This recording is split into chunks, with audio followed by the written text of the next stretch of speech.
Logo, Chaffey College, Wignall Museum of Contemporary Art, Home Edition. Text, Artist Talk, Hip Hop Studies Summit presents Jonah, Elijah and Robert Newman. Originally recorded on January 21, 2021. Rebecca Trewick. Welcome. Thank you for joining us at today's program, presented as part of the Wignall Museum's Home Edition. Home Edition consists of a series of curated artist talks, workshops, and discussions featuring artists and cultural workers. Today's episode is a collaboration between the Wignall Museum and the Chaffey College Hip Hop Studies Summit, featuring artists Jonah, Elijah, and Robert Newman. My name is Rebecca Trewick. I'm the director and curator of the Wignall Museum, pronouns she, her, hers. The Wignall Museum is a teaching museum and interdisciplinary art space that introduces Chaffey College students, faculty, staff, and community members to innovative contemporary art objects and ideas. By fostering critical thinking, visual literacy, discourse, and empathy, the museum seeks to enhance the intellectual and cultural life of our community. I want to take a moment to recognize that we're situated on the Rancho Cucamonga campus of Chaffey College, which resides on the traditional and unceded lands of the Tongva people. We offer our recognition and respect to the elders, both past, present, and future. Text, to learn more about native land acknowledgement, please visit usdac.us/nativeland or native-land.ca. Next, I'm happy to introduce Adam Martinez. Adam is a Chicano musician, poet, writer, and professor of English at Chaffey College. He's also a member of the Hip Hop Studies Summit Planning Committee. Thanks, Adam. Thank you, Rebecca. I want to take a moment to share a few thoughts about our dream and our vision for Chaffey's Hip Hop Studies Summit. The Chaffey College Hip Hop Studies Summit is an annual conference designed to bring together diverse scholars, students, faculty, researchers, and visual and performing artists from local communities in order to promote social justice and to celebrate African American, Black, and Brown literacies through hip hop. Annually, we present professional community artists to instruct free workshops, participate in panel discussions, and build community, which culminates in our Hip Hop Studies Showcase, an artistic experience that includes both professional and student artists. Although we're only in our second year of existence, we've learned how powerful this experience is for our Chaffey community and the surrounding community at large. Last year, we saw people in seats, we saw participants in the workshops, we heard the positive feedback from our students about the summit and what it meant to them. Even though we're not able to bring the summit to our physical space on our Rancho campus this year, our vision and goal for the Hip Hop Studies Summit remains the same, and our transition into a virtual space is a testament to the resilience and innovation and adaptability of hip hop. We envision working together as faculty, classified staff, administration, students, and artists, both national and local, to express the power of hip hop culture. Our mission is to share knowledge of the full scope of hip hop, from DJing, MCing, dancing, street art, to the knowledge of self. Those of us that participate in its many forms know hip hop as a space of resistance, as a space of education, and as a space of Black joy. Our dream is that our African American, Black, and Brown students and the Chaffey student body as a whole learn more about career pathways rooted in hip hop, but more importantly, that they learn knowledge of self. And I'm going to pass it to my colleague, Tara Johnson. Thank you, Adam. I'm Tara Johnson, professor of fashion merchandising and design, and I am pleased to introduce Jonah Elijah. He is a Houston, Texas native, now working in Los Angeles. He received his BA in studio art from the University of Texas at San Antonio in 2017, and his MFA from Claremont Graduate University in 2020. Elijah's work encapsulates Black life in America and addresses controversial issues that actively affect the African American community. Elijah's practice embraces discomforting realities using materials to explore economic inequality, displacement, and human rights. Being raised around lower income hardships, Elijah builds off his own personal upbringing and creates work that reflects the Black experience. Whether in his paintings or installation, Elijah layers his work with coded language, offering an abstracted and representational view of what it is like to be Black in America today. I also would like to introduce Robert Newman III. He is a New York-based artist. Newman currently works as an assistant vice president at Newberger Berman. In 2020, Newman transitioned into the role of equity and inclusion and diversity program manager for the firm. One of his notable accomplishments and responsibilities is the role that he has been co-chairing Black History Month in 2019 and 20. Outside of the office, he spends the majority of his time working as a freelance visual artist, creating exhibitions and galleries across New York City, and serving the communities through various mentoring and art-based nonprofits. In the community, Newman is known for his work as the co-founder of Words on the Whites Movement, an arts and advocacy initiative, and Silent Renaissance, an organization dedicated to bringing people together and promoting Black art. As of 2020, Newman was appointed as the president of the Morehouse New York City Alumni Association after serving the board as director of programming and social engagement since 2018. In his role as president, he is responsible for carrying out the organization's goals of helping area alumni connect with the school, each other, and the broader New York City community. Jonah Elijah. Nice to meet you, brother. Robert Newman. Likewise, glad we could join the stage together. Definitely. So to start us off, can you talk about the role of music and specifically hip hop and how that plays a part in your life? Yeah, sure. For me, I feel like hip hop is, it might almost be synonymous with being Black. I feel like my earliest memories are, they could be curated to albums. I could think about songs like as early as Songs and Places. I spent a lot of time in my life moving around.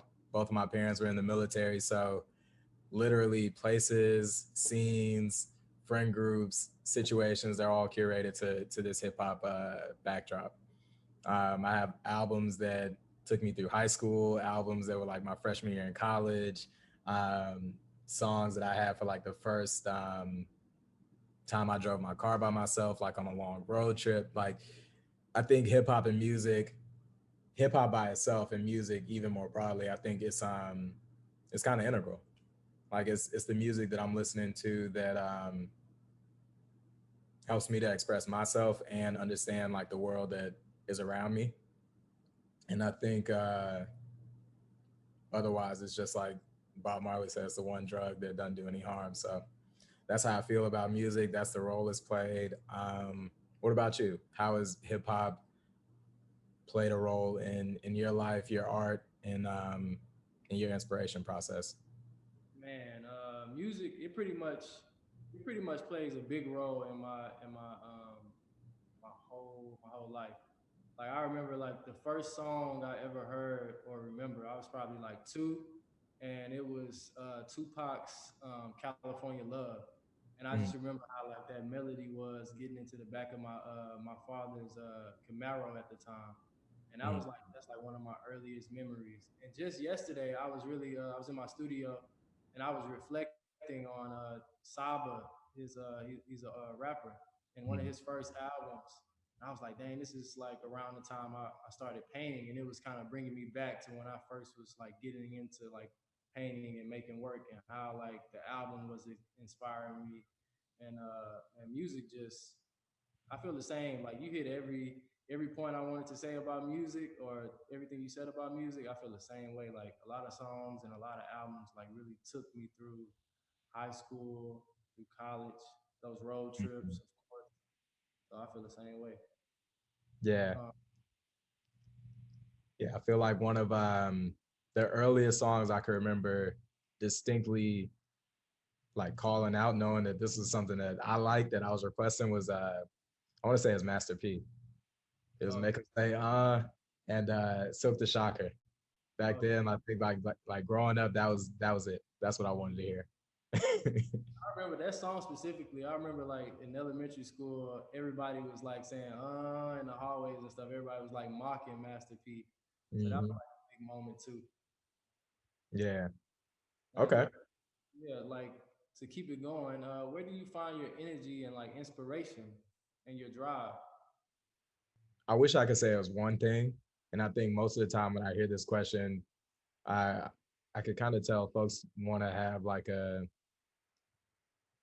a magic bullet type of answer, like, you know, it's my family, they keep me going, and you know, they do, but I don't know. I feel like because I'm an artist and work on so many different things, the inspiration it just kind of bounces around. Like sometimes it is, like we just mentioned, the music that ends up giving me the spark. Other times I think this might be because I'm a visual artist, so I'm interested to see if this is something similar to you. But I like seeing images, like going to museums. I live in New York, so walking up and down the street, that's always a huge inspiration. Just people watching, um, seeing how creative folks are just in their daily life. That's always a big source of inspiration. Um, I don't think I could discount like the amount of inspiration I get from like my friend group.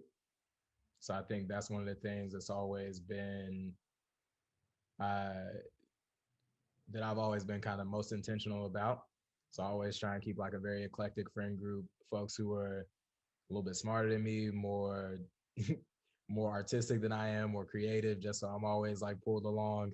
And and yeah, I know I kind of knocked it early, but yeah, definitely my family. There are some very interested and eclectic folks. So I'm on the phone constantly with my elders, my grandparents, like every other day. Check in with like my parents, my sisters. I'm the second child of 8 altogether. So really big family, always hearing from everybody. I think that's something that keeps me going as well. And like I'm always trying to have that conversation with the work. What about you? I pretty much feel the same way. My family, my family plays a big role in my inspiration. Like just the way I was raised or how I was brought up, and like especially my siblings. Like I'm always thinking about like the times I had with them growing up on the weekends, and just like so many different things we did as kids just outside because you know we had to always stay outside and we couldn't come back into the house until the sun came down, so like those moments, like anything we were doing outside, those moments always like find a way back into my work, and I'm always thinking about like what exactly were we doing, and you know, inspiration, it comes from so many places. Just like you said that you're like in New York. I'm always like I live outside of LA, but I always go to LA just to like go see work or go see some shows, and sometimes just to even ride around just to find inspiration. Just looking at people on the streets, just seeing how people are reacting with each other, even though it's like we're in the midst of a pandemic, but you still see people interacting. You see people at parks, and it's just those little simple things that pretty much drive me and keep me inspired. Yeah, I think it was it might have been a quote from Picasso that said, "Inspiration exists. It just has to find you working."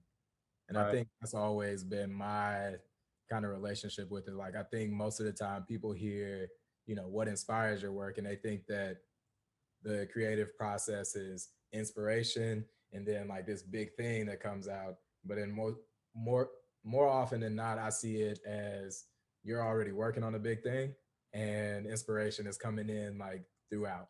So there may be days, for example, like where you have the big canvas and you might be like 3/4 through. Like the painting may not look the way you want it to, or it might be halfway there, or a quarter there, but the inspiration could come in on like the last day. And as long as like you're already in the groove, like that's when I think it ends up getting applied to the work. So I think that's probably one of the reasons why I hear a lot of connections between us just finding inspiration from all over. Because again, the work, it just happens in the background and you're just waiting for it to be the spark, I think. Man, that's so true. That is so true. I'm always figuring out what the painting is gonna be. That probably in the middle of it, I just start scribbling, and I try not to like stress myself out about like what is the painting gonna be about, what is it going, like what is it gonna say, what is it gonna be, and you're right. It sometimes it really does happen on like the very last day. Mhm. Yeah, Uh, talk about like where the value of hustle in your work as a creative person. I think, yeah, to the point that we just made, I think that that is probably the most, singularly, the most important thing, right? no, I don't think any of my friends, full, especially the guys that aren't creative, I don't think they can understand that like discipline ends up being like the most important thing, or as we're saying now, like that hustle, right? So most of the time, it's not necessarily about having the best idea, because after a while, you start realizing that you might have one good idea a week, maybe one good idea a month, one good idea a quarter could really take you. You know what I mean? Like that could be the big painting, that could be the one that's exhibiting the most, but it's that kind of hustle in the background, knowing that okay, it's something that I could be working on, it's something that I could be improving on, it's something that I could be learning about. Having that same consistent drive, I think, in the background ends up being the most important thing, because I might have the best idea for the painting in the world, but after, being at my first job, talking with my family, dealing with everybody like in the city of New York, and then finally being back in my apartment to paint the picture, if I don't have the hustle, like the picture will never get done, like no matter how great the inspiration is. So I think hustle ends up being, I can't say it's exactly the same as creativity, but it's like 51 to 49 on like how the process works. I think hustle is up there.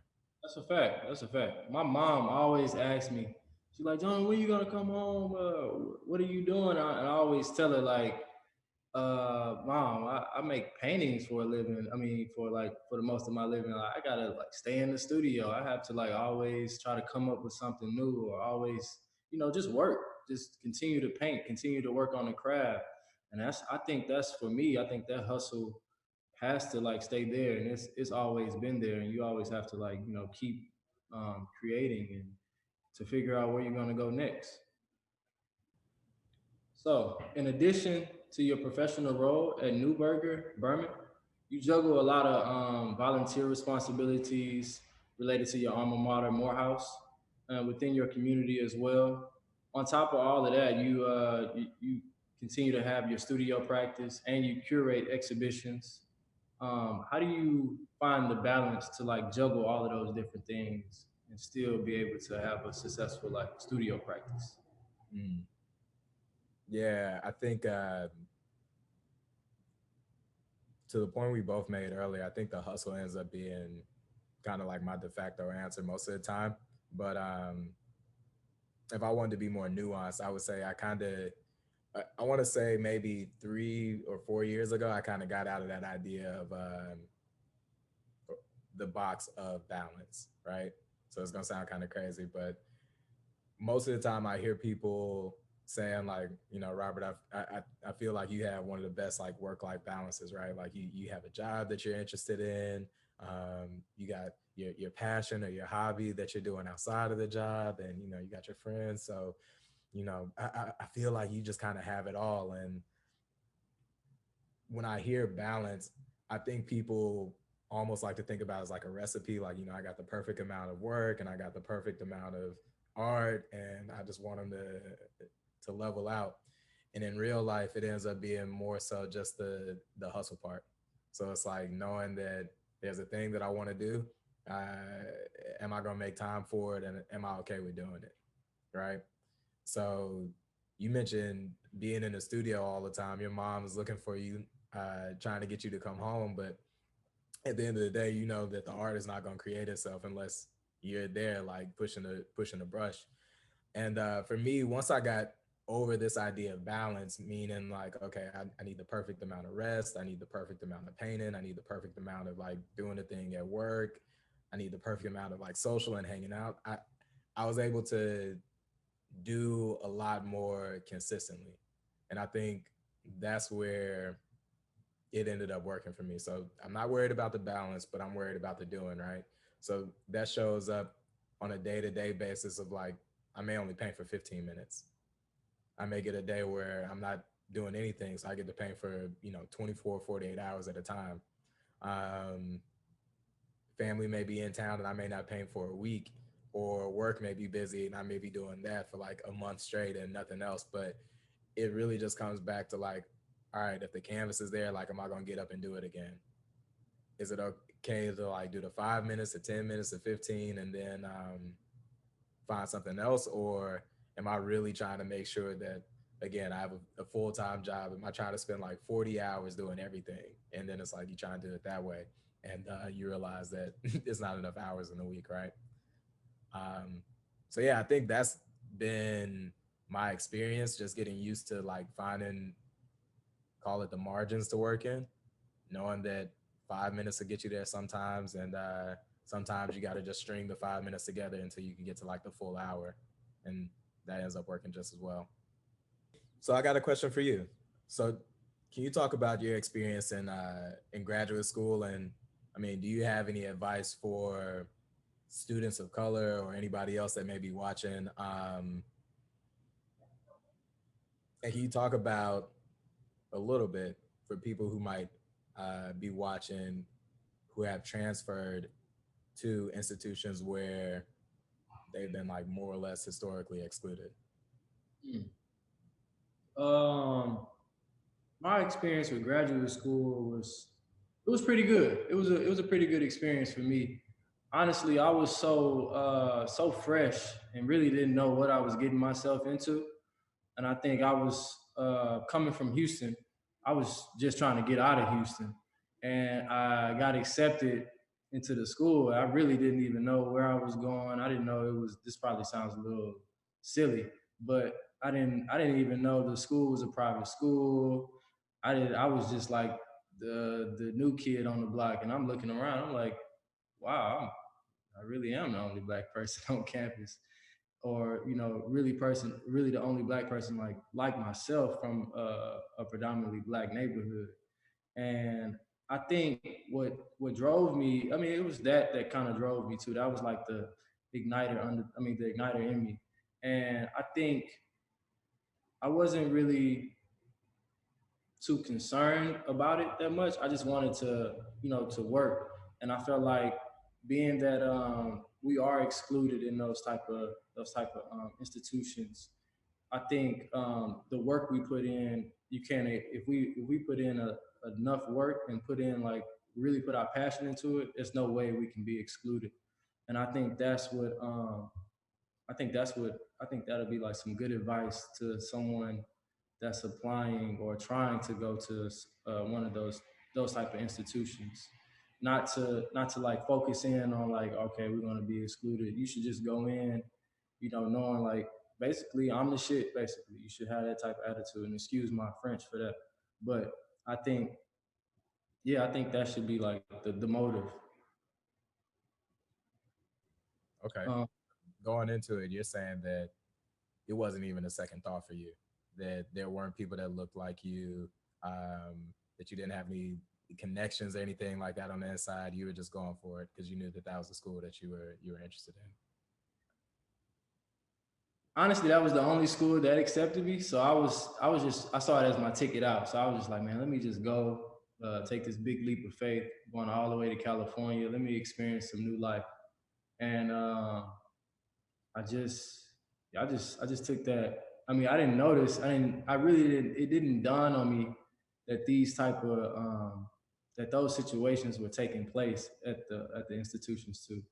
I think I was coming from, like, an all black school, and everything was so new to me. Mm-hmm. I was so fresh into it. I really just didn't even know. I was like, dang, if I could have, I would have just applied to, like, I would have brought in my applications for school. This one always comes up, I know, just because I went to a HBCU and now I'm working in corporate America. So I went from like the all black college to the all white world. What was that like for you, saying, going from like the all black school to the PWI? You said, what was it like? It was so weird because um, just just being around so many black people my whole life, and then I take this big leap, and it's like, oh, I'm that one, how do I want to put this? I'm like the black dot on the white shirt. Put it like that. I stand out everywhere I go. So it was it was so weird to me, but it also made me feel proud too. I was just like, you know what? One day I'll be able to tell this story to somebody, and they will feel empowered by it. And it just it felt weird, but it empowered me at the same time.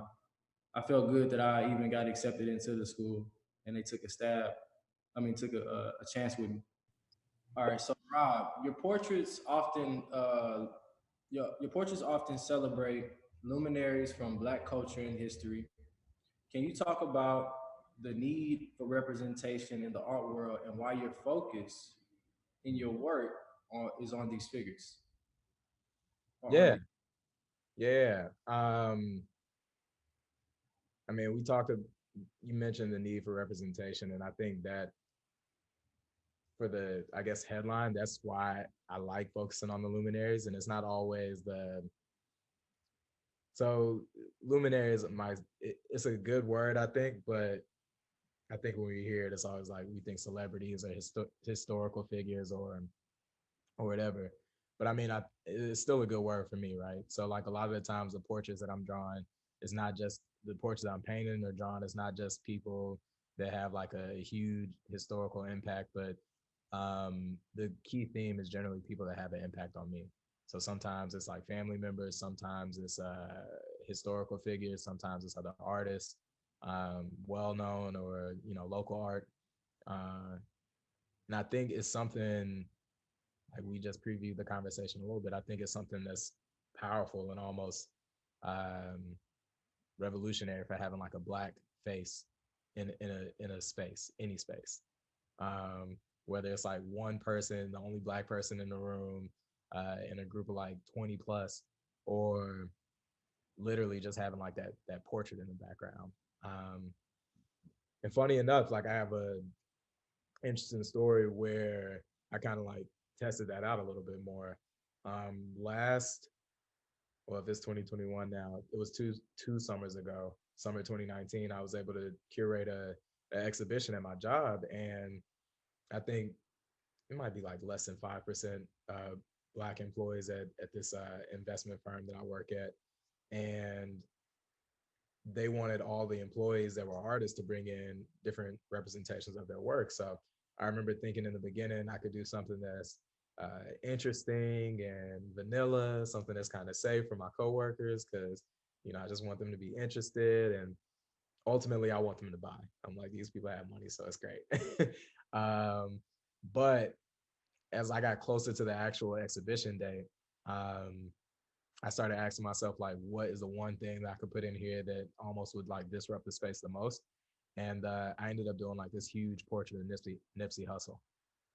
And you could, even with the portrait being in the background, even with it being like this very eloquent, like light blue, almost like fade into the wall painting, you could see this thing cut the tension in the room. You could see where people are like huddled up around it on this side, and then everybody else just kind of like going about their business. And how quickly the conversation became either folks that were just like stunned at like who this person was, like who is this Black man like in here with this giant face and this gold chain and tattoos. And I mean, like, it was super detailed, so it's like you see his tattoos on his face, you see the braids coming down, like it's undeniable that this is a Black man like in this office. And it was just important to me because, again, it was a very subtle act, but it's very revolutionary. Like, these people would otherwise not see Black faces or even want to acknowledge like Black stories. So the fact that Nipsey's face was in the space with everybody asking questions, like I was able to walk around like for months after the installation, just, oh yeah, did you know about this rapper? Like, did you know about the work that he was doing? Did you know about any of his music? Did you know about like the stuff that was going on in California? Do you know like the underpinnings of why he actually got shot? Do you think that it was just, Black on Black crimes and it became a living, breathing situation? So um as much as I can, I'm trying to create Black faces. As much as I can, I'm trying to almost like pollinate those stories and get those into other people, and get the question at least on the table. If folks don't know, like, who is this? And that's like how I end up wanting to share. Could you see like the disgust on certain people's faces as they walk in the building, like as they try to like turn like a blind eye to it? I think with art, especially when it comes to all Black art, I've never maybe I'll say I've almost never seen anybody, especially not black, be disgusted. There's always, I think, something that even when it's something that they don't want to see, that's uh, still disruptive enough that people are drawn to it. So there was a few people that you could tell confusion is probably the closest I think I saw. Like you could see people getting close to it and being like, well, why is this here? You know, why did they bring this here? Like, why is it on the wall now? Like, why do I have to see this like every day I come into the office? But um that was still a smaller percentage. I think most people are still just kind of like, oh my God, like, we've never seen anything like this before. Like, you know, is that really a black man on a painting? Like, who did this? Whoever would take the time to, you know, and it was the whole other opposite effect. And I think that was something that was more surprising to me. I did think that it was going to be a little bit more of a harsh reaction. Jonah, can you talk about how your work uh, or how you work to represent Black life and represent your community in the different paintings and installations that you've created?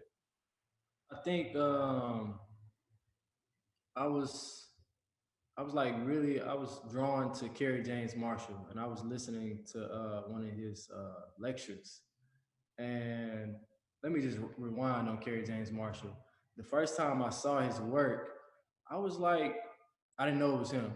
But when I first saw it, I was like, man, who's making these minstrel like type of TV show type of paintings? Who's making these extremely black like figures? And I was like, I didn't like it at first because I could always see like the pink around the eye, and I was like, oh, that goes back to those shows when white people used to dress up as black people. I thought somebody was making fun of that, but then finding out it was Kerry James Marshall, and the reason why he was doing it, it led me to like figure out. It led me to want to like investigate how can I do this in my work and like what I was inspired by, and it was just like the scenes I remember um, in my neighborhood and just driving by and seeing certain things and seeing a lack of that in museums, especially in Houston, and just seeing it in any gallery or any show, or just the lack of it. And I was like, man, I really want to, you know, just in case, because galleries are really not that big in my neighborhood in Houston, Texas. And I was like, if I'm gonna make work, I at least have to address like where I come from and have something where the people in my neighborhood and neighborhoods in any city that's like my neighborhood, they can see this work and have a connection to it, and they can feel like, okay, I know exactly what he's talking about. Oh, I know. They have like they could see something like an iron or anything, and they be like, oh, okay, I know what that means, or I know what he was hinting at, and they have a connection to it. So having that representation or just painting things dealing with the black subject, it just made me want to put that in my work even more. So you talked a little bit about the, I guess that coded language. Can you talk or elaborate some more on how you use either language or just kind of like the different symbols in your work to give shout outs to the people around you or to your hood? Oh yeah, the coded language. That's something that's really big in my work too. I love having like the coded language, and I think that goes back to like uh, during slavery times. Like even through songs, we had the codes in the songs, and now we have a coded way we speak. We could say certain things like F12, and that can mean anything to somebody, but that means like F the police, and I try to do like I specifically take that slogan and I throw that on like a domino, and I have like the domino like the big six, and I say F12 with the big six, and that's like my code with that. And just having that coded language is, I think that's history. And I think I'm gonna mess this up.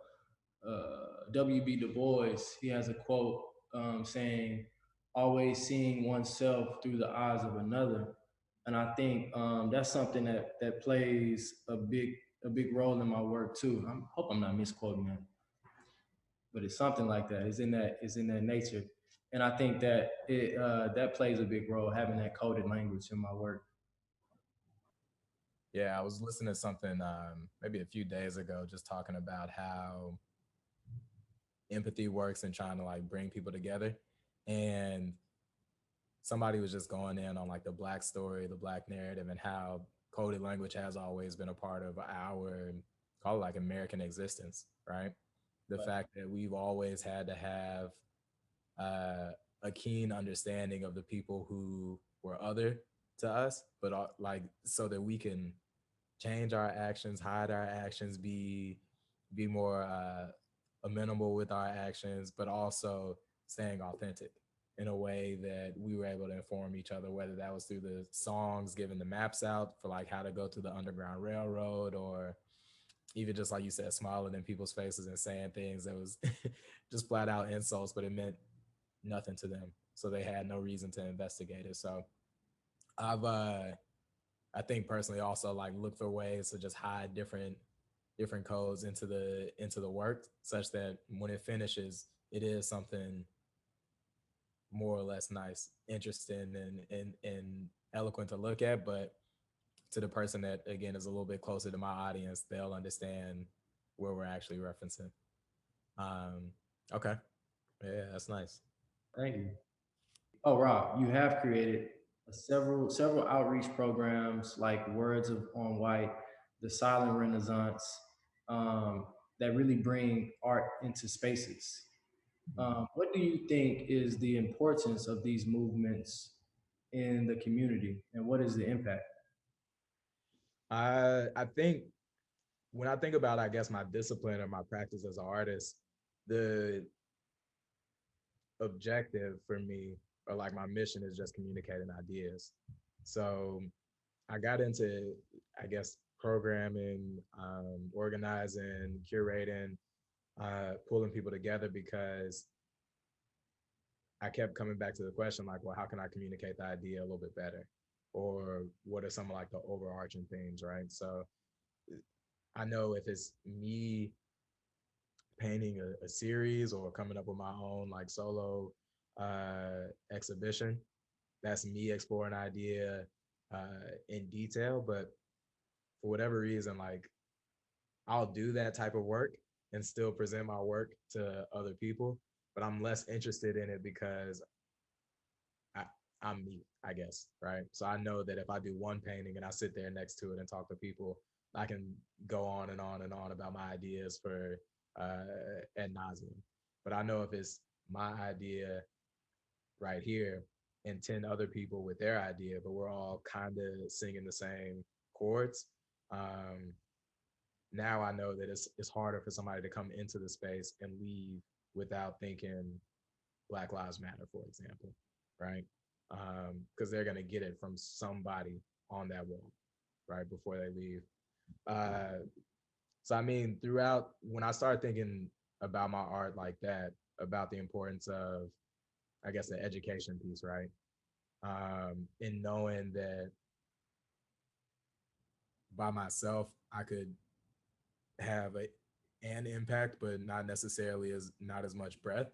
Um, or at least not this early in my call it art career. Like it's not not millions of people that are interested in like all my paintings, but I know getting that breadth ends up coming around like once we bring more people together, once we have those bigger group exhibitions, once we spend that time like creating and curating those spaces for folks.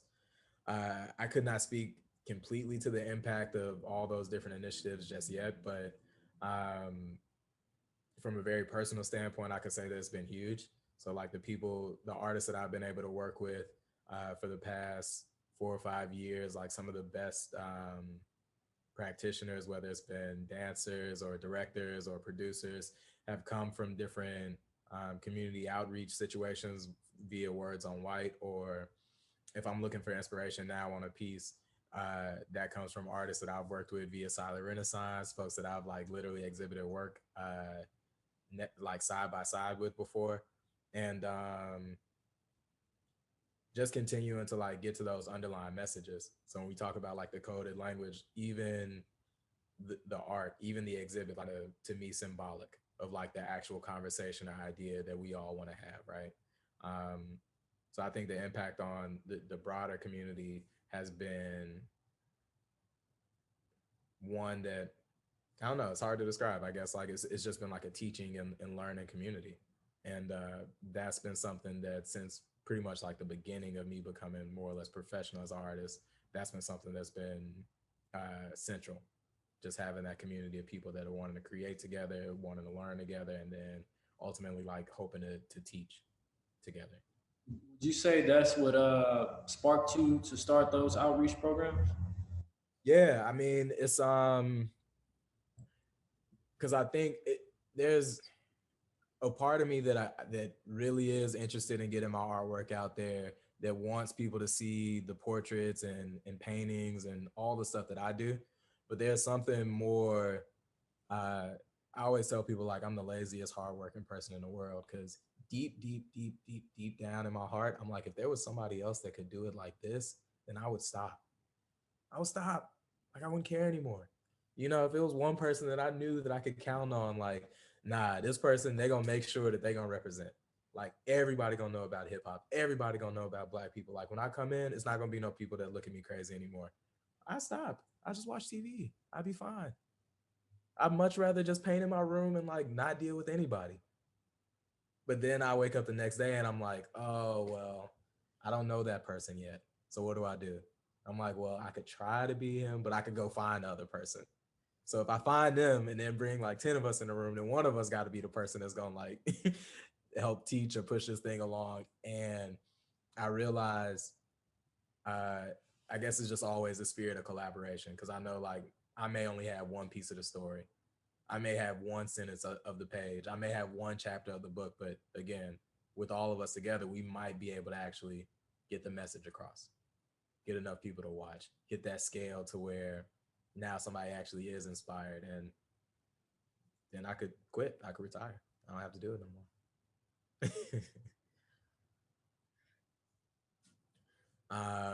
So questions for you. Can you talk about your experience returning to the third ward? And can you talk about that specifically in terms of what that meant during the pandemic, what that meant like post George Floyd? Yeah, I'll start there. What was it like going back to the third ward?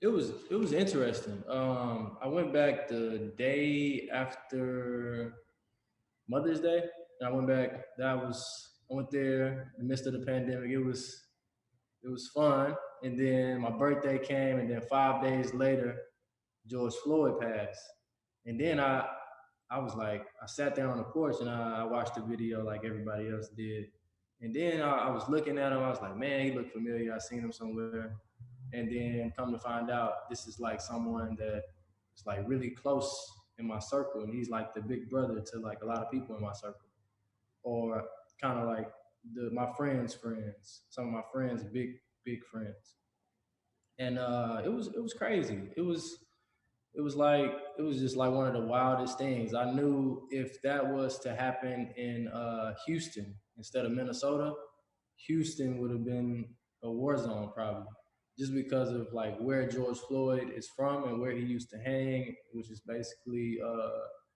like one of the toughest neighborhoods in Third Ward, like inner neighborhoods or inner projects in neighborhood. I mean inner projects in Third Ward, and I just knew it would have been crazy, and it kind of hit me. It hit me close because then I realized that was like my friend's uncle, and then days later, it was someone on Facebook and Instagram asking that they needed help with a George Floyd mural, and it went viral. And I told her, I was like, look, I'm from Third Ward. This building is going to be where she's doing the mural is going to be in Third Ward. I was like, I got to be on it because I'm actually from the city. I know a few people that I know his relatives, and I was like, I got to be on this. It's no way around it. And it was a crazy experience, but it was a good experience too, because I got to see like unity, and I got to see like people share their stories and share their stories about George. They really knew him while I was painting. I mean, I only had like one section on the wall, and that was to put up how we throw up third ward, and I was able to put the hood up on the wall instead of his face because it was all sectioned in little pieces, but it all ended up coming together. But it was crazy. I actually have to go home Wednesday, and my high school, same high school that George Floyd went to, they had me design a Black Lives Matter mural for the ground, like the ones that's being done in DC, that were done in DC and all over. So I have to do one of those in the middle of the street.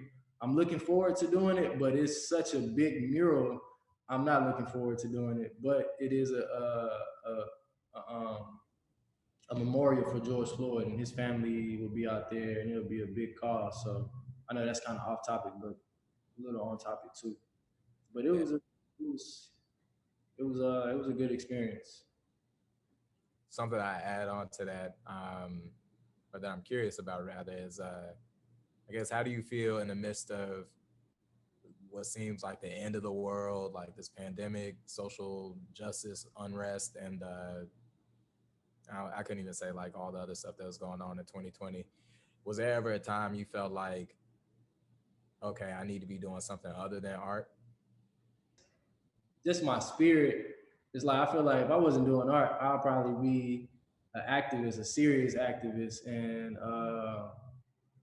I felt like I was like, man, I really want people to listen to me. I want people to gather around me. Let's push unity.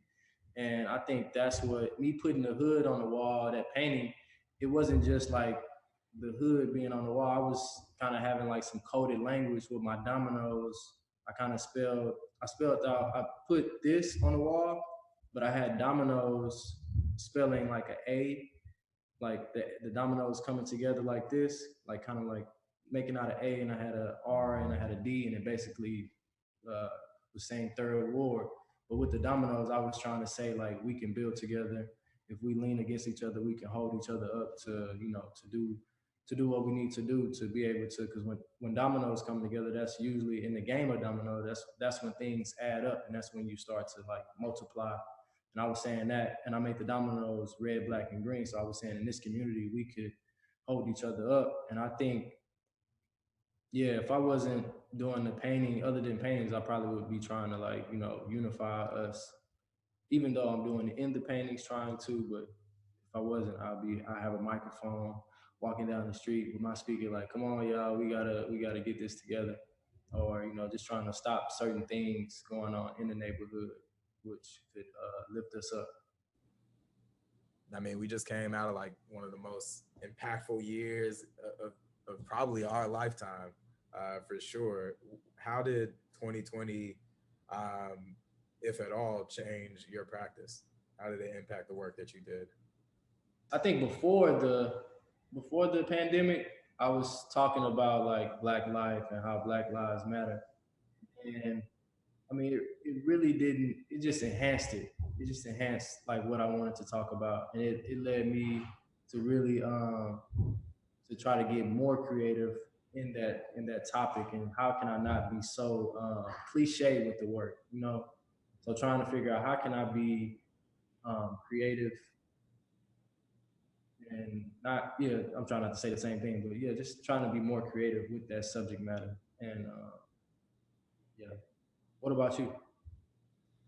Yeah, so 2020, very similar to what you said. Like, I was already working on a lot of called like Black Power pieces. Like, I started the year with like a Martin Luther King, Malcolm X, Angela Davis, Frederick Douglass, like all these just Black figures going into, Black History Month exhibitions and stuff that I was doing last year.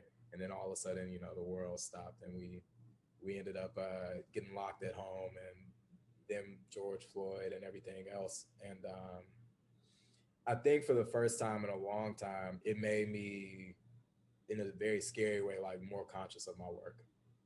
Uh, because it wasn't like there were more eyes on it or that I got anything like of it from it as a result of, like, I don't even know how to put it, but I think seeing everybody being at home and able to like work on art or able to do something that I felt like was personally personally like therapeutic and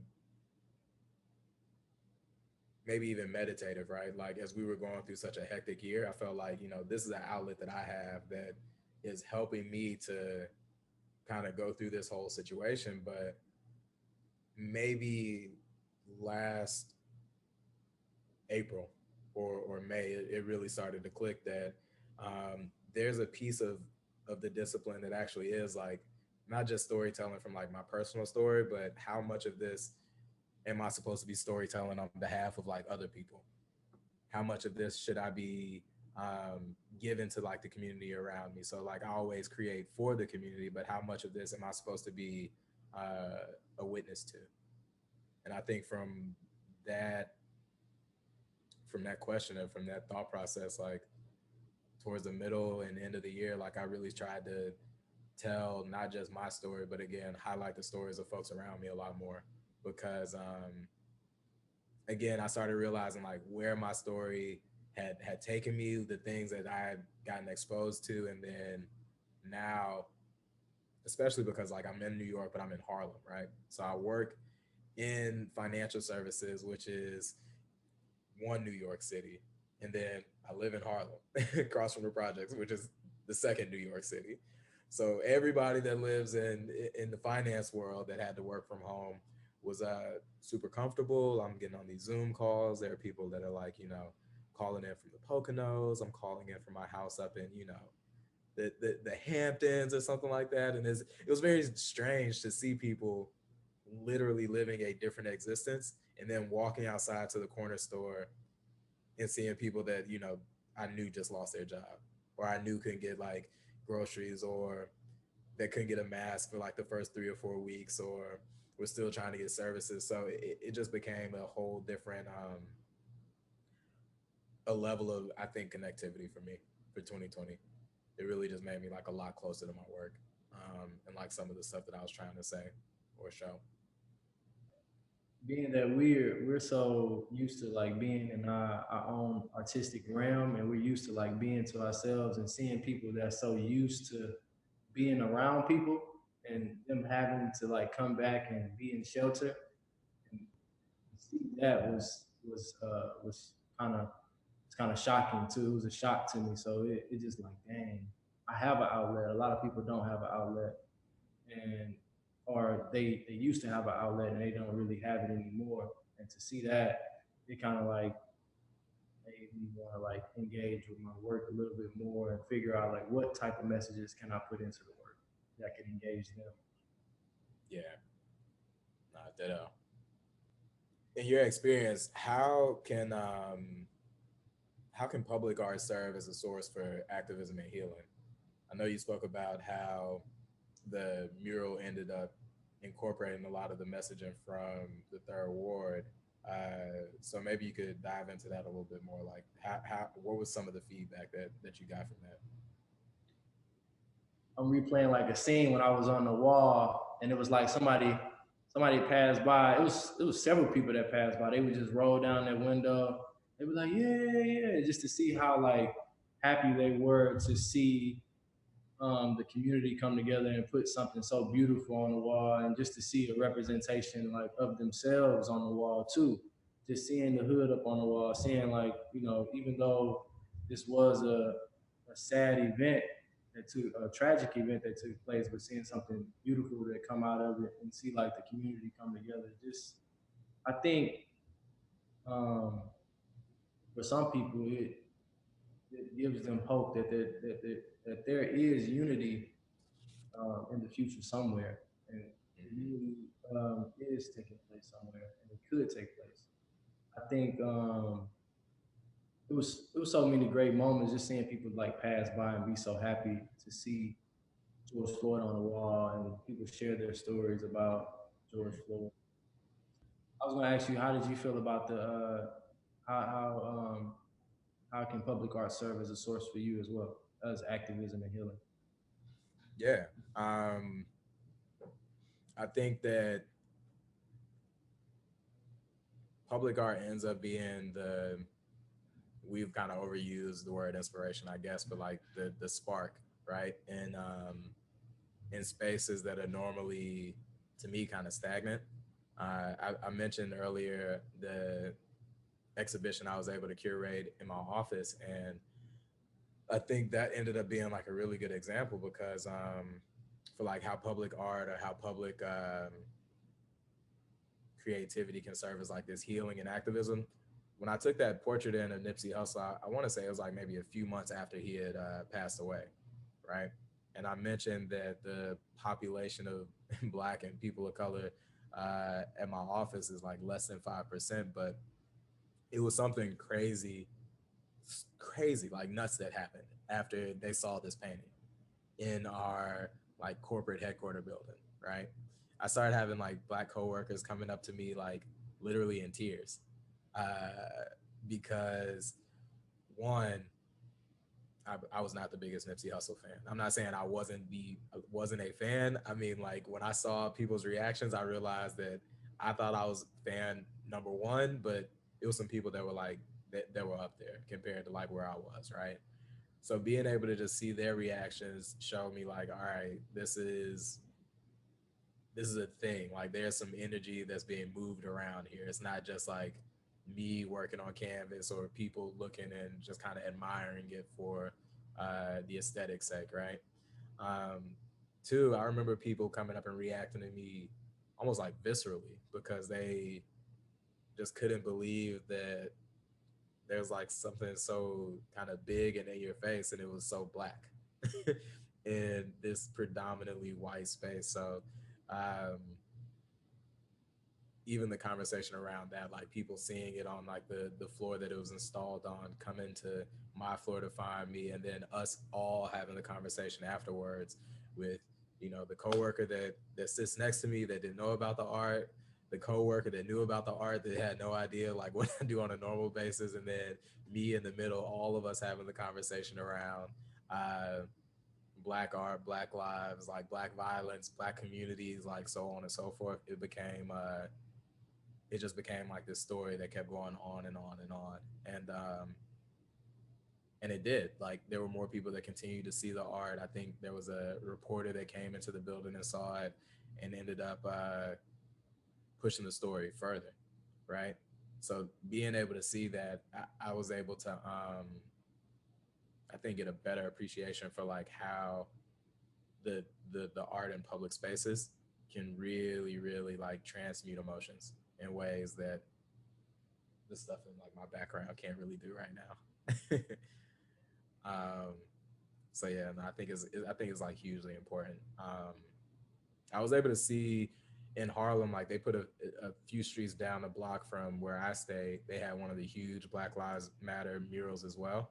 Um, Unfortunately, it's kind of like run down and worn out a bit now because they took the barricades down or whatever. But while it was up, and I remember being there for like the 2 or 3 days while they were painting it, it was that same example played out again. Like you see the people that just a month earlier were literally ready to like burn down the blocks. We're literally ready to like riot and just tear everything down to remind folks that we were still here, right? But then this Saturday, Sunday, and then Monday of them just like having the street blocked off and people being out there being able to paint, it was literally like watching, I don't know, like an art festival. It was hard. It was surreal because like I couldn't pull away from like, okay, we're watching this in the news. This is happening. This is why they're doing it. But then actually seeing what they were doing, it looked like a normal summer day. It looked like a block party. They were having a great time. And yeah, it was just crazy to see again, like how the art was the switch, right? I think that segues like good into our next question. How does your practice work to change entrenched cultural narratives that continue to exclude artists of color, particularly Black or hip hop artists? I think for me, that's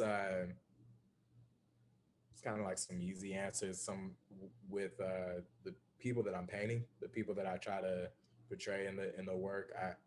Kendrick Lamar or Nipsey, and make their face, you know, giant for folks. And I think that's where I'm trying to like continue the story more. But um, as of lately, and especially like after last year, I've began to add in a little bit more time in my call it research process, and I'm starting to find, I guess, stories that are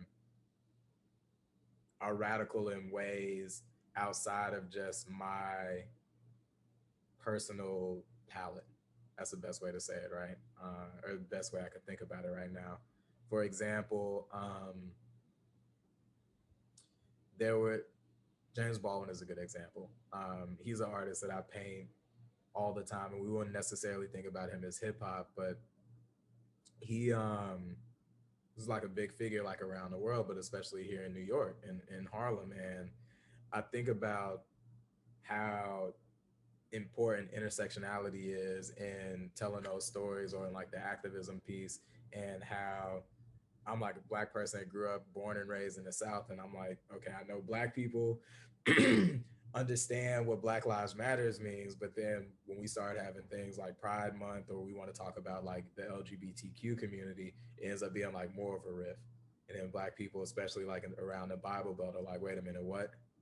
No, no, no, we don't do none of that. Like that's a whole, we understand why they discriminate against them. It's like we can't, that's not the point of me putting up like the Nipsey wasn't so like we could like adopt one image and then discard all the rest. The point of me putting up Nipsey is so I could put up Nipsey, James Baldwin, J. Cole, and then like continue on so somebody can see all of them together. Um, so I think the practice has changed such that like I'm not just I'm getting more comfortable telling stories that I'm uncomfortable with. That's the best way I could say it. Yeah, I'm getting more okay with researching things that are outside of my daily understanding, or even yeah, like my daily environment. So I'm reaching a little bit more. I think that pushes the work too. It's like you get to tap into like a realm you really not that familiar with, and it shows in the work too. I think that's a good thing to do. Every time I do one of those reaches, somebody it almost draws somebody else in that is a lot different, and then they push again, right? So I think I did uh early last year maybe two different portraits of James Baldwin, and then somebody else came back and said, well, have you ever thought about doing like Bayard Rustin, for example? And then that became another situation where I'm like, well, who is this guy? Like, why is he, relevant? Why did he come up after I did this picture and that picture? And then literally within like another month and a half, somebody saw the Bayard picture and they sent me the picture of like him, Baldwin, and King all together. I'm like, I've never seen these pictures, or I've never seen this man in the background, and so on and so forth. So I think it ends up being like this virtuous cycle. I push a little bit, then somebody else pushes more, then I push a little bit more, then somebody else catches it, and they're like, well, so it's that's how my practice has changed. That's how it's been beneficial to me, and that's how like I try to kind of like keep those black artists in conversation in the story. And I mean, I said earlier too, uh, I do have a lot of luminaries in my work, but I always try to make sure there is there's somebody close at hand. So I'm like, these are the artists that I'm like drawing inspiration from, or the stories that I'm drawing inspiration from. But then I always try and go back to like my local surroundings. So it's like, what other artists that are right here that I could like do a portrait of, whether it's like my sister or my mom or something like that. Yeah. So what about you? How does your work change to incorporate more black stories, more hip hop, more music? It's always so random, but it I did a Nipsey piece too because I felt connected with him as well. And recently I just did an MF Doom piece, and I really wasn't trying to do a Doom piece because I felt like he just passed away, and I really try to sway away from doing portraits of people that just passed, or just dive right into those portrait making right after somebody passed. But doing him it was it was a good, I had a good time doing it, and I felt like connected to it. And I was just doodling, and somehow the face popped up. And I was like, I gotta do Doom. I see him already, so it's like I gotta just put him in. And just keeping those, I was just trying to find my way, find like a way I can tell that story and be creative with it. And I think I was so drawn to the word entrenched, and I was like, oh, I wonder if that's where the word trenches come from. Like, you know how some people we say like, oh, we're from the trenches. I was like, okay. So just that word in trenches is like trying to keep the trenches in my work too, and keep that connection in the work. Yes. The next question: how can we hold institutions of American art accountable to include Black artists in the story and legacy of American art? To me, it's two answers, and the first one is deeply personal. So like because I do so many call it outside work activities and entrepreneurial endeavors, I'm like the number one way to hold American institutions, uh, accountable for all of this, create more Black ones. Full stop. That's why I'm like anywhere we can, like if there are situations where uh, more Black artists can come together and tell stories, that's always going to be the first thing I'm telling folks. Like it's not we as an artist, especially as like somebody that curates and puts together exhibitions, I know that it's something sexy, I think, about wanting to be at the MoMA, something like extremely enticing about wanting to be, front and center at the Met. But Basquiat painted on walls, right? That's how we found out who he was. He did a lot of painting for free and on walls. And then when people figured out who he was, then they started painting around him. And then they brought him in. But I say that to say, like, we could create our own. It's a lot of situations. Just keeping with Basquiat, like, I think that one of the most famous shows, like him and a lot of his contemporaries did, like out in Times Square, is another just great situation of artists just coming together to spread their message. Like you don't necessarily need the institution or the building or the $1 million grant to create this thing. Like our job is creativity, our profession, so to speak, right? But I mean, on the other hand, I think it's being somebody that does have like the 9 to 5 corporate life, right? I think there's a lot of ways. Like it's as much as you can, like advocating, in these institutions, going in there, like if you're a member, like telling them like this is something that I'm looking forward to seeing. Like, why don't you all have this? Like, this is an artist you all should be displaying. Like, and it's similar, I think, a similar mindset of voting. One person saying it might not matter, but if every single person in the third ward went to the closest gallery or institution and was like, what the fuck is this? Like, excuse my French, what is this? I need more people like this. I think they would be responsive. I think that's what it is. You just need people saying like, this is what I'm patronizing and this is why I'm patronizing. I'm not patronizing it to learn about other folks. I want to see my stuff represented in here. So I think the two answers end up being like, create your own and then try and like draw people to it so the art lives, and then otherwise like advocate, like really get in there, like talk to the people who are curating, talk to the people who are giving the tours, talk to the people who are on the boards,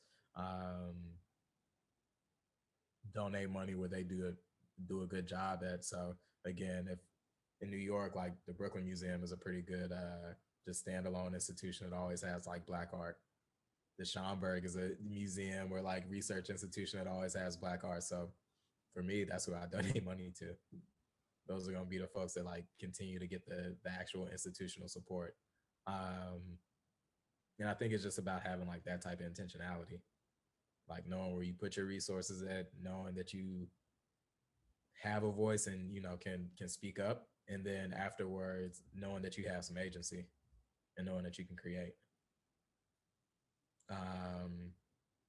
What about you? I mean, how do you find yourself like holding these institutions accountable?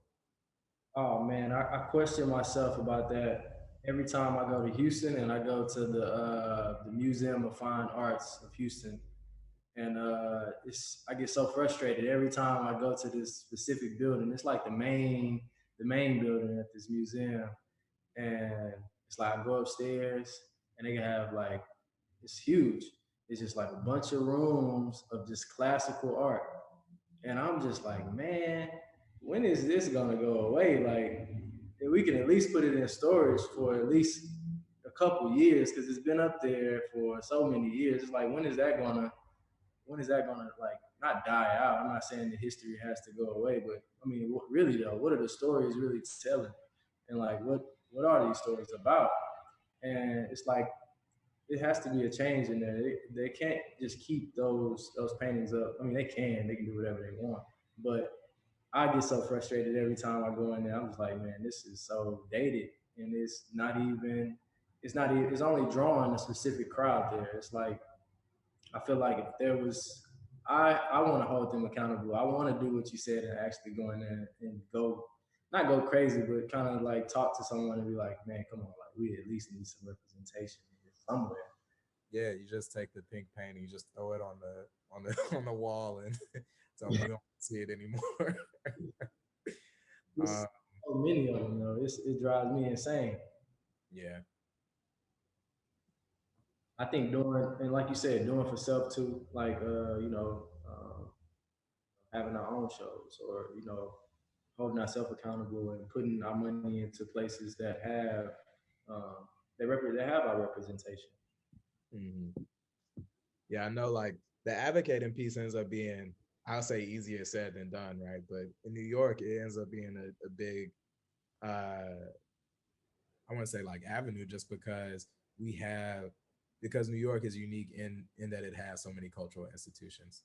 A lot of them are connected, and most of the time people are going to show up one way or another. But I think it's almost like obvious to see like the amount of people that show up for like a Whitney biennial show because they do incorporate more people of color. They do have like a lot more modern art versus um, what we may see at the Metropolitan. Like the Met only has like big crowds when again they bring in a new exhibition.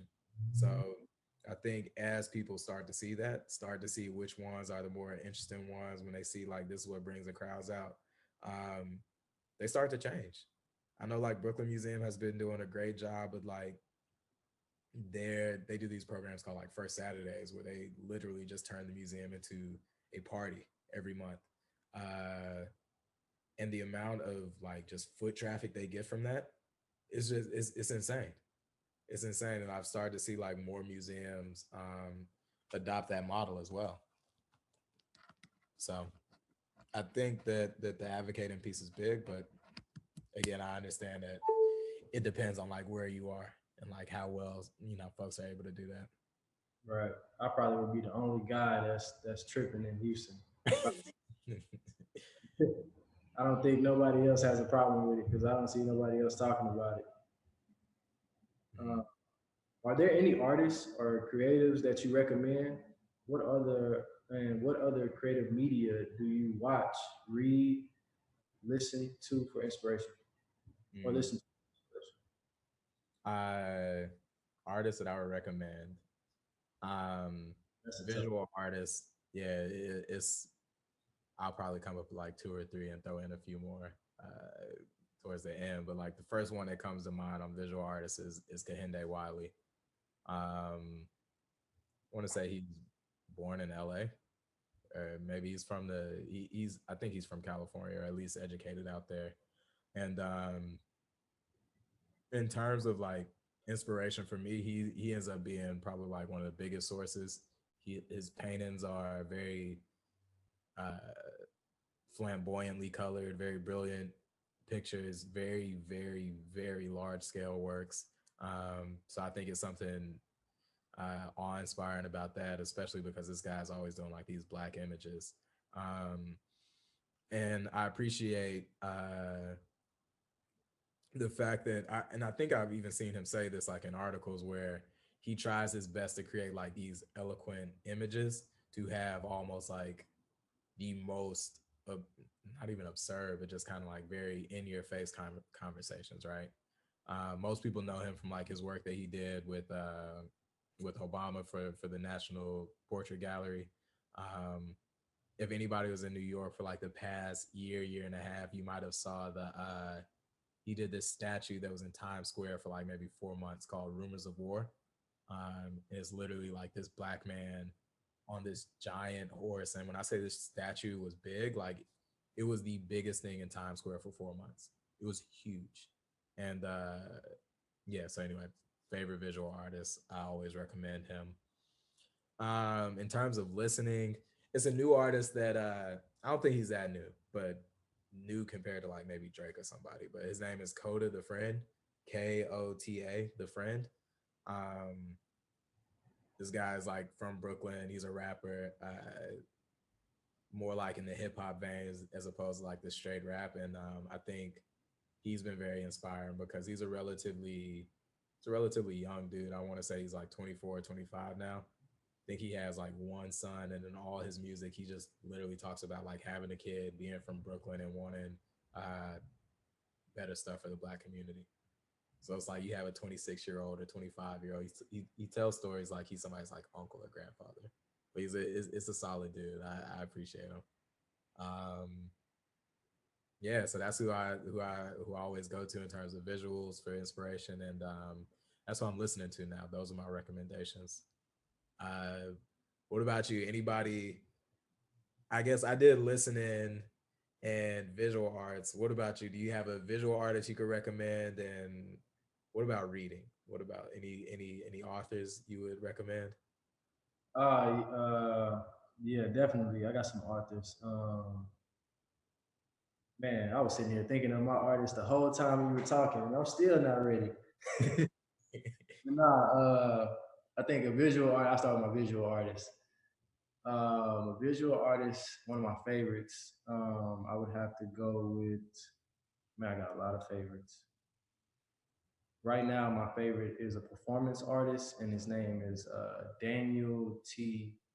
Gator Lomac. I know that's like a long name, but you can look him up. He's a performance artist, conceptual performance artist, and he's pretty dope, man. His performances are amazing. He does some assemblage work. Another artist that I think we probably all know is Kerry James. I'm gonna go with Kerry James Marshall. Gotta go with him. It's just the way he paints and the elegance in his work and just the colors, the way everything is so tight and together. It really inspires me. Um, let's see, music. What am I listening to for inspiration? I listen to so much. I listen to so many songs, albums. I think right now I've been moving around so much. I have to go with Conway the Machine. It's he's a rapper, and the way he just puts words together, his lyrics and just the beats, how everything just meshes together. It just inspires me. Not really so the message, because I never really just lived that life, but the way his wordplay is amazing.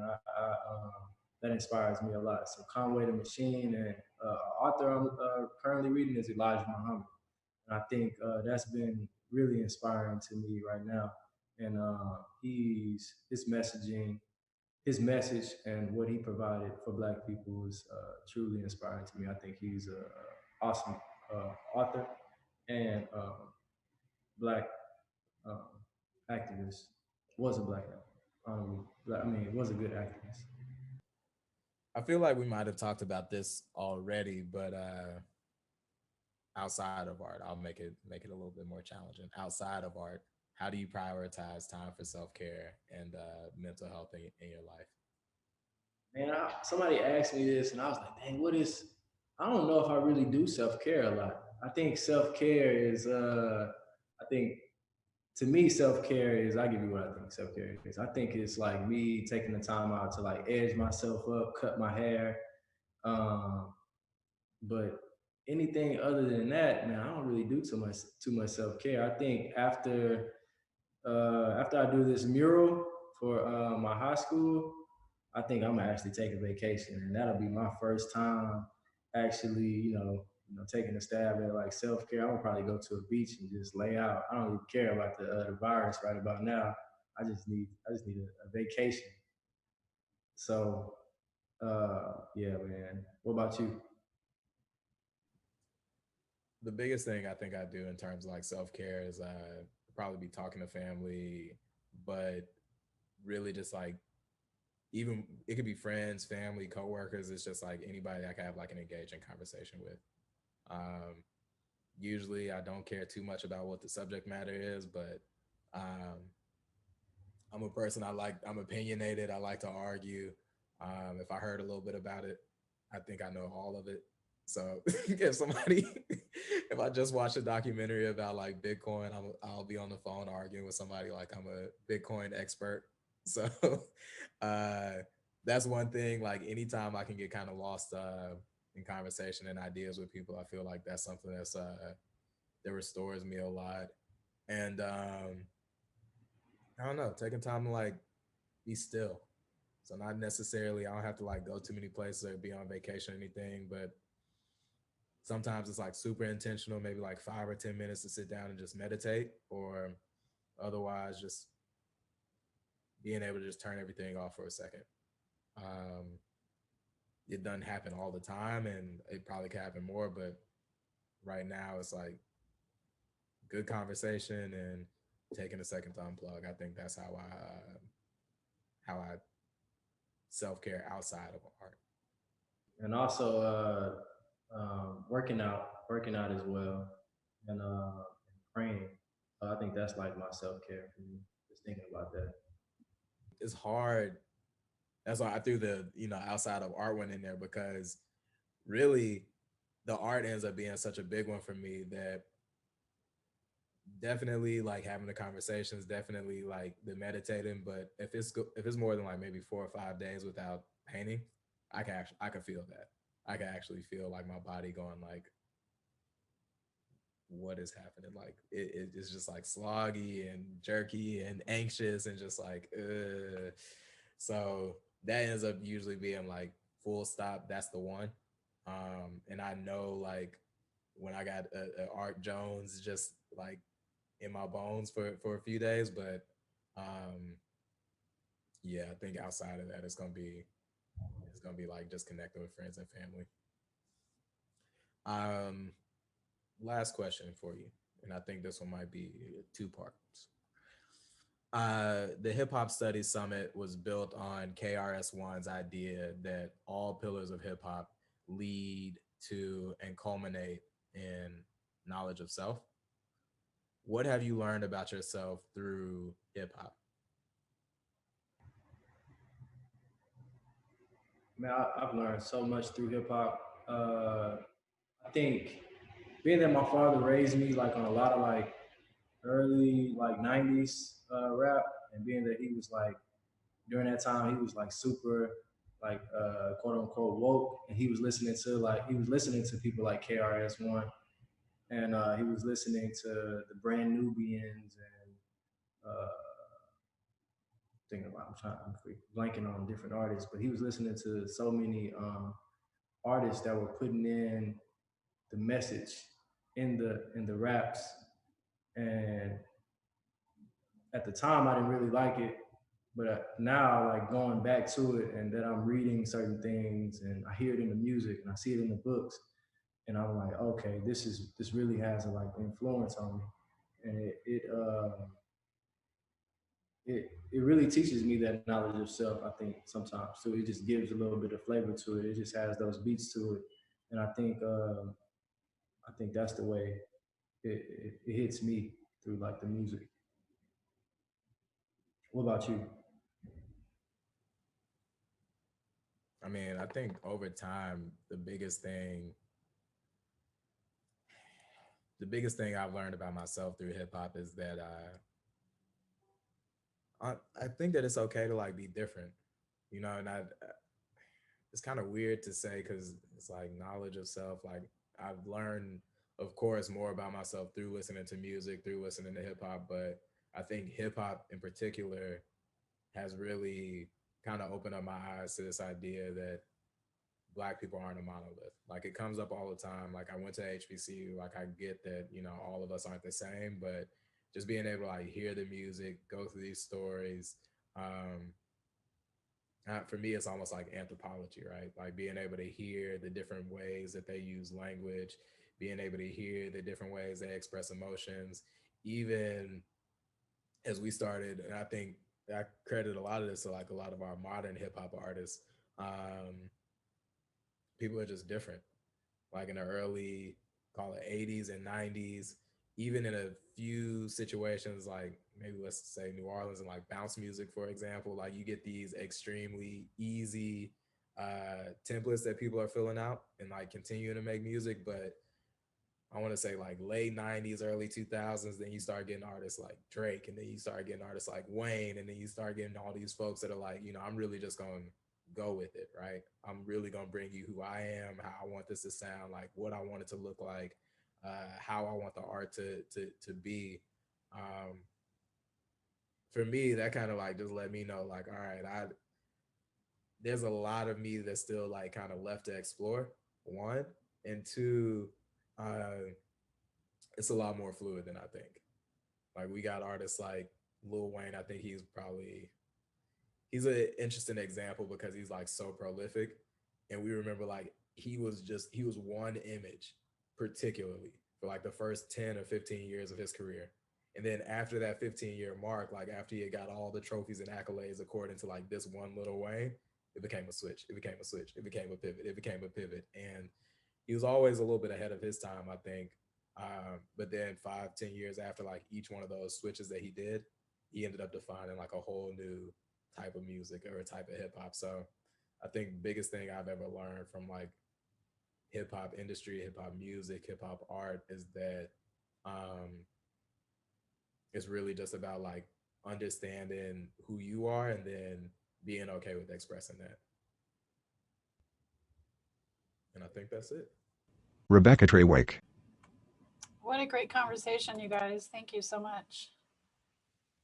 I so appreciate that you both spoke of your processes and respective practices, and the way that art can be a catalyst for community dialogue and change, I think is really critical and such an important message.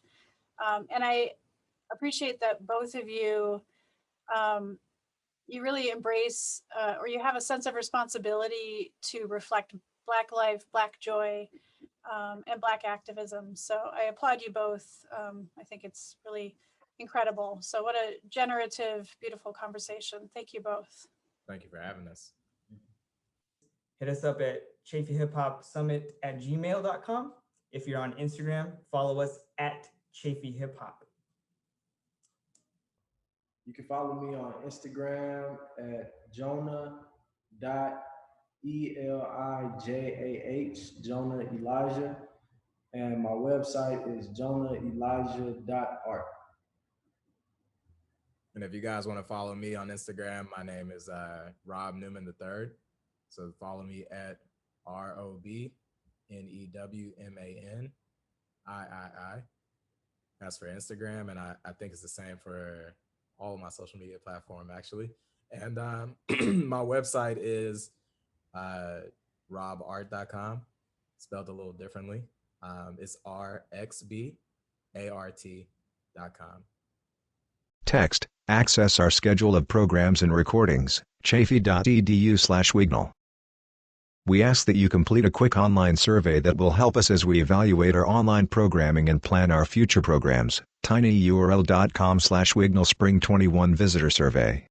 Receive announcements about our programs. Subscribe to our email list, chafee.edu/Wignall/about-us.php. Follow us on Facebook, Instagram, YouTube, at Wignall Museum. Logo, Chafee College, Wignall Museum of Contemporary Art, Home Edition.